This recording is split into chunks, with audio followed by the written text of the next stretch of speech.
एक गांव में रामू नाम का हलवाई रहता था। वह बहुत ईमानदार और मेहनती व्यक्ति था। रामू हलवाई बहुत स्वादिष्ट मिठाइयाँ बनाता था, जिसके कारण लोग दूर दूर से उसको अपने समारोह में मिठाइयाँ बनवाने के लिए बुलाते थे। एक बार पास के गांव के मुखिया के यहाँ शादी का प्रोग्राम था, जिसमें रामू को मिठाई बनाने के लिए बुलवाया गया। रामू गांव में जाकर मुखिया के यहाँ अच्छी अच्छी मिठाइयाँ बनाता है, जिसके पश्चात मुखिया ने प्रसन्न होकर रामू को अच्छे पैसे दिए और ढेर सारी मिठाइयाँ घर ले जाने को दी। मिठाइयों को एक गठरी में बांधकर रामू गांव के रास्ते जाने लगा। रास्ते में एक घना जंगल था और रामू को शाम भी हो गई थी और रामू जंगल से जा रहा था कि तभी अचानक रामू के सामने एक चुड़ैल आ गई। रामू चुड़ैल को देखकर बहुत डर गया, फिर डर के मारे वहीं रुक गया। इतने में चुड़ैल रामू को देखना खूब जोर से हंसने लगी और बोली, अच्छा हुआ जो तू आ गया, मैं कितने दिनों से भूखी थी, अब तू मेरा भोजन बनेगा। डरते हुए रामू बोला, यदि आप मुझे खा लोगी तो मैं कभी भी अपने गांव नहीं जा पाऊंगा, और मैं गांव में नहीं जाऊंगा तो लोग समझ जाएंगे कि मैं इस जंगल से आया था और तुमने मुझे खा लिया तो तुम्हें हमेशा ही भूखा रहना पड़ेगा।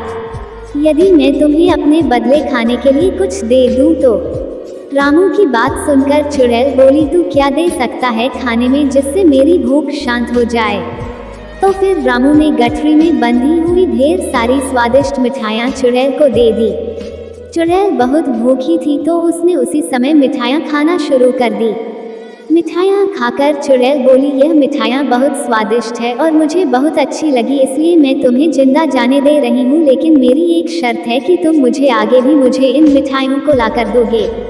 तो रामू बोला कि वो बहुत गरीब है और मिठाइयाँ बनाने के लिए बहुत सारे पैसे चाहिए और वह इतने सारे पैसे कहाँ से लाएगा ताकि और फिर मिठाइयाँ बनाएगा।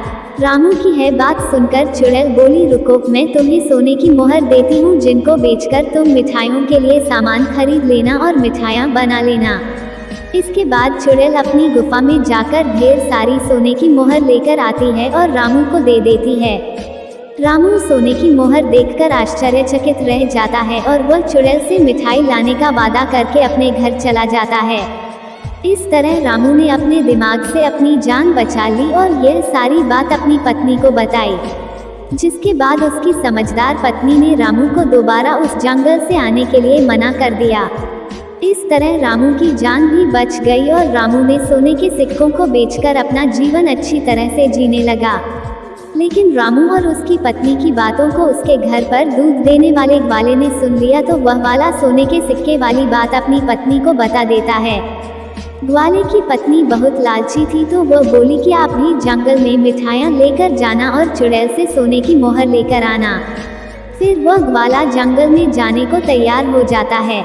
दूसरे दिन ग्वाला खूब ढेर सारी मिठाइयाँ लेकर जंगल जाता है, जहाँ उसकी मुलाकात चुड़ैल से होती है और वह अपनी जान के बदले चुड़ैल को मिठाइयाँ दे देता है। फिर चुड़ैल ने उसे अपने पेड़ के पास बनी अपनी गुफा से सोने के सिक्के लाकर दे देती है। ग्वाला भी सोने के सिक्के लेकर बहुत खुश होता है। जिसके पश्चात ग्वाला सोने के सिक्के लेकर घर आता है तो वह अपनी पत्नी को बताता है कि चुड़ैल ने एक पेड़ की गुफा से उसे सोने के सिक्के ला कर दिए थे। जिसके पश्चात ग्वाले की लालची पत्नी ने कहा कि वह पेड़ को काटकर एक ही बार में सारे सोने के सिक्के निकाल ले। अपनी पत्नी के अनुसार ठीक वैसा ही ग्वाले ने किया, लेकिन पेड़ को काटते हुए देखकर चुड़ैल बहुत गुस्सा हो गई और उसने वही को मार दिया। इस प्रकार ग्वाले ने अपनी लालची पत्नी के कारण अपनी जान गंवा दी। कहानी से सीख। इस कहानी से हमें ये शिक्षा मिलती है कि हमें मुसीबत में हमेशा धैर्य से काम लेना चाहिए और हमें कभी लालच नहीं करना चाहिए, क्योंकि लालच के कारण हमें बहुत भारी कीमत चुकानी पड़ती है।